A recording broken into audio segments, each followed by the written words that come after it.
Hey guys and girls, it's Daniel Walsh from Your Property Wealth. Today I'm here to talk about the debate houses versus units. A lot of people, when they're buying an investment property, they don't know what to buy. They don't know whether to buy a unit, they don't know whether to buy a house or even a townhouse.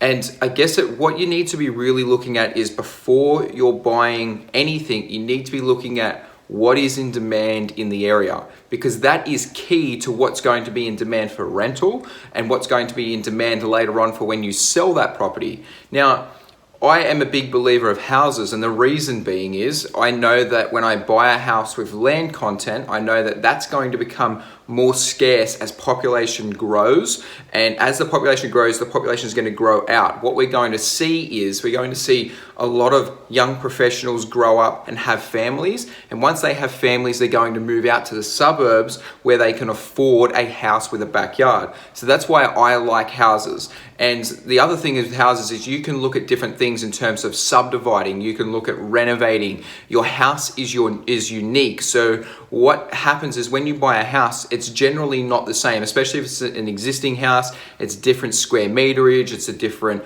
layout inside. And what happens is a lot of people get emotional to that when they buy it off you later down the track. And the same thing for when they rent the property.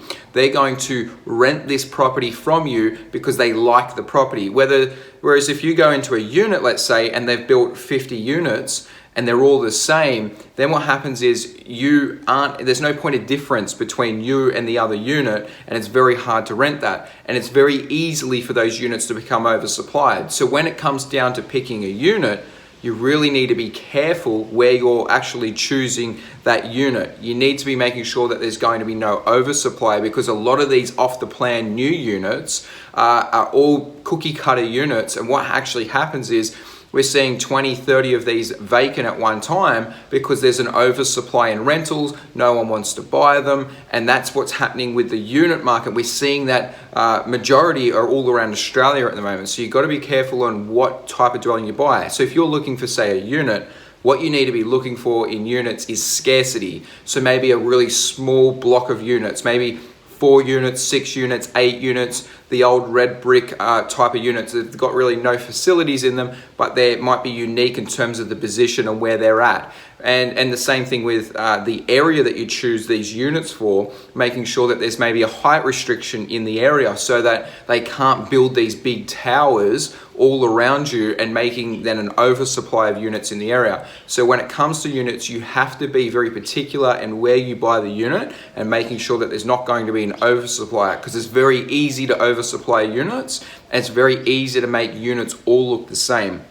When it comes to houses, I believe that houses are going to be more scarce over the next 10, 15 and 20 years. We're going to be running out of land. If you buy closer into a CBD, within an hour of a CBD, generally what's going to happen is the population will keep moving out. As it moves out, it's going to fill up all the land all the way through from 10 minutes out to an hour out. And as that happens, we're going to have more scarcity of land. The land's going to rise. As they say, houses depreciate, or buildings depreciate, and land appreciates. And that's exactly what you need to be doing. You need to be buying land and house, because that is going to be what grows in the future. So when it comes to picking houses or units, you need to be very careful when it comes to units, picking something that's very scarce and not going to be in a big tower or oversupplied, and also making sure that it doesn't have stuff like pools and doesn't have lifts and all that type of thing, because the stratas become extremely high when you have all of these amenities in the complex, and they all need to be serviced and kept onto in terms of maintenance. So you need to be careful in that respect. But if you do pick a unit, make sure that that unit's going to be in demand in the area for not only rent, but also for reselling value later down the track. And the same with houses. You need to be pick something that's going to be scarce later on down the track, or even if it's scarce now, making sure that you get really good value and something that you can maybe do something with later on. You might be renovating it, you might be looking to subdivide it, or it might be just in a really good location in terms of near transport and shops and stuff like that. So it's not really a debate about houses versus units. It's more about looking at the individual property for what it is and seeing if that is going to be in demand for you down the track in terms of rental plus sale. Anyway, guys, I hope you like my videos. And until next time, guys, have a great day.